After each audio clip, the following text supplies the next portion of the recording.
Hello friends, welcome to One Style Cooking.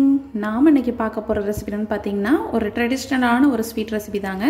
இது நம்ம school போறப்ப காலேஜ் போறப்பலாம் இந்த மாதிரி ஒரு ஸ்நாக்ஸ் வந்து நம்ம கடையில வாங்கி சாப்பிட்டுருப்போம். அதுதான் நம்ம இன்னைக்கு அப்படியே நம்ம வீட்ல செய்ய போறோம். பீனட் பர்ஃபி எப்படி நம்ம ஈஸியா டேஸ்டியா செய்யலாம்ங்கறத பார்க்கலாம். வாங்க இப்போ நம்ம வீடியோக்குள்ள போகலாம். வீடியோக்குள்ள போறதுக்கு முன்னாடி கீழ உள்ள ரெட் கலர் subscribe பட்டனை கிளிக் பண்ணுங்க. கூடவே பக்கத்துல உள்ள பெல் ஐகானை கிளிக் பண்ணுங்க. அப்பதான் நான் போடுற வீடியோ எல்லாமே உடனுக்குடன் உங்களுக்கு தெரிய வரும். வாங்க இப்போ வீடியோக்குள்ள போலாம். இப்போ பீனட் பர்ஃபி பண்றதுக்கு நான் இன்னைக்கு 1 கப் அளவு பீனட் எடுத்துர்க்கேன். இது வறுக்காத கடலை தான். இப்போ அடுப்பை வந்து மீடியம் டு லோ ஃப்ளேம்லயே வச்சு இத நல்லா வறுத்து எடுத்துக்கலாம்.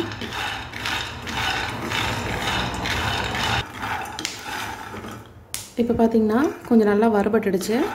இந்த அளவுக்கு வறுபட்டா போதும். இப்போ நம்ம அடுப்பை ஆஃப் பண்ணிட்டு இத நல்லா ஆற வச்சிரலாம். இப்போ இது நல்லா ஆறிடுச்சு. ஆறுனது இந்த மாதிரி தோலெல்லாம் நல்லா நீக்கிட்டு எடுத்து வச்சுக்கோங்க. தோல் ஃபுல்லாக எடுக்கணும்லாம் இல்லை, அங்கங்கே ஒன்று இருந்தால் கூட பிரச்சனை இல்லை. இப்போ இதை நம்ம ஒரு மிக்ஸி ஜாரில் சேர்த்துடலாம்.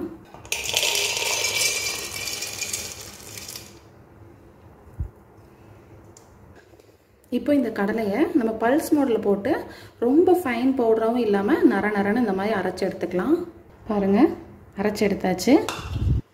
இது பார்க்குறப்பவே உங்களுக்கு தெரியும், ரொம்ப பவுடராக இல்லாமல் இந்த மாதிரி நரன்னு அரைச்சி எடுத்துக்கோங்க. அப்போ தான் நம்மளுக்கு பர்பி சாப்பிட்றப்ப ரொம்ப நல்லாயிருக்கும்.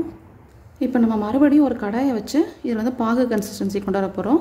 நம்ம டைரெக்டாக சுகர் சேர்த்து நம்ம தண்ணி சேர்த்து பாகு காய்ச்சோன்னா நமக்கு அந்த பர்ஃபியோட கலர் வந்து நம்மளுக்கு கரெக்டான கலர் வராது. அதனால் இப்போ நம்ம கேரமலைஸ் பண்ண போகிறோம். ஸோ அப்போ நம்மளுக்கு கலரும் நல்லாயிருக்கும், அதோட டேஸ்ட்டுமே ரொம்ப நல்லாயிருக்கும்.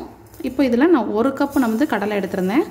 அதே கப்பால் 3/4 கப் அளவு சுகர் சேர்த்துக்கிறேன். இப்போ அடுப்பு பார்த்திங்கன்னா லோ ஃப்ளேம்லேயே வச்சுருக்கேன். லோ ஃப்ளேம்லேயே வச்சு இதை நல்லா கிளறி விட்டுக்கிட்டே இருக்கணும். கொஞ்ச நேரம் கழித்து பார்த்திங்கன்னா ஒரு சுகர் வந்து மெல்ட் ஆக ஆரம்பிக்கும். அது வரைக்கும் இந்த கேரமலைஸ் ஆகிற வரைக்கும் நம்ம நல்லா கிளறி விடணும். கரெக்டான கன்சிஸ்டன்சியில் வந்து நம்ம கேரமலைஸ் பண்ணலை அப்படின்னா நம்மளுக்கு வந்து ஒன்று கசப்பு டேஸ்ட் வந்துடும், இல்லை அப்படின்னா அந்த பர்ஃபி வந்து கரெக்டான வராது நம்மளுக்கு. அதனால் கரெக்டாக வந்து கேரமலைஸ் பண்ணிக்கணும். இந்த ப்ரொசீஜர் தான் ரொம்பவே முக்கியமான ப்ரொசீஜர். நம்ம வந்து வேர்க்கடலை கடலை முட்டாயெல்லாம் செஞ்சுருப்போம். ஸோ அந்த மாதிரி நம்ம செய்யலாம். அப்படி இல்லைனா இந்த மாதிரி நீங்கள் வந்து பர்ஃபியாக கூட செய்யலாம். இதுவுமே நல்லா டேஸ்ட்டாக இருக்கும் உங்களுக்கு. பாருங்கள், அடுப்பை வந்து மீடியம் ஃப்ளேம்லேயே வச்சு கிளறிட்டு இருக்கும்போது இந்த மாதிரி நம்மளுக்கு சுகர் வந்திருக்கு. இன்னும் நல்லா லிக்யூடாக நம்மளுக்கு வரணும். அதே மாதிரி கை விடாமல் நல்லா கிளறிக்கிட்டே இருக்கணும்.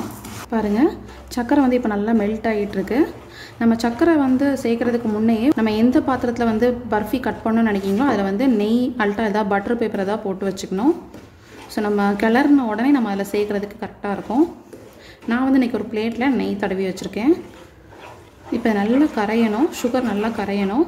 இப்போ பார்த்திங்கன்னா நம்மளுக்கு நல்லா கரெக்டான கன்சிஸ்டன்சி வந்துச்சு. இந்த ஸ்டேஜில் நம்ம ஒரு 1 டீஸ்பூன் போல் நெய் சேர்த்துக்கலாம். இப்போ நம்ம பொடி பண்ணி வச்சுருக்க பவுடரையும் சேர்த்துக்கலாம்.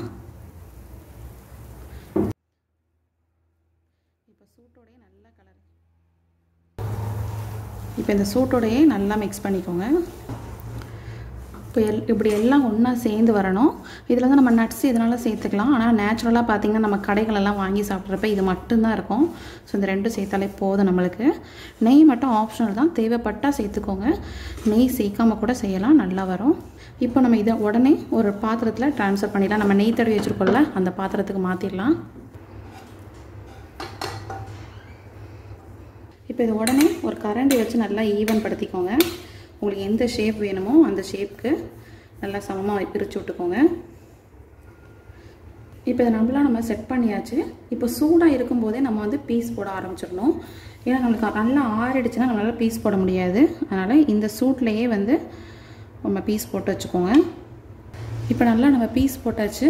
இப்போ நல்லா ஆறுனதுக்கப்புறம் நம்ம எடுத்தோம்னா நம்ம ஈஸியாக எடுத்துடலாம். ஸோ இப்போ நல்லா ஆறட்டும். இப்போ நமக்கு நல்லா ஆறிடுச்சு. இப்போ இதை நம்ம எடுத்துடலாம். இப்போ இதை நல்லா பிச்சிங்கன்னா உங்களுக்கு நல்லா பிக்க வரும். உள்ள அந்த டெக்ஸ்சர் பார்த்திங்கனாலே தெரியும், ரொம்பவே சூப்பராக இருக்குது. நம்ம கடைகளெல்லாம் வாங்கி சாப்பிட்ட மாதிரியே இருக்குது பாருங்கள். ரொம்பவே சூப்பரான நம்மளோட பீனட் டிக்கி ரெடி ஆகிடுச்சு. கண்டிப்பாக இந்த ரெசிபி உங்களுக்கும் பிடிச்சிருக்கும்னு நினைக்கிறேன். இந்த ரெசிபி பிடிச்சிருந்துச்சுன்னா நம்ம சேனலை லைக் பண்ணுங்கள், ஷேர் பண்ணுங்கள், சப்ஸ்கிரைப் பண்ணுங்கள், மறக்காமல் கமெண்ட் பண்ணுங்கள். தேங்க்யூ.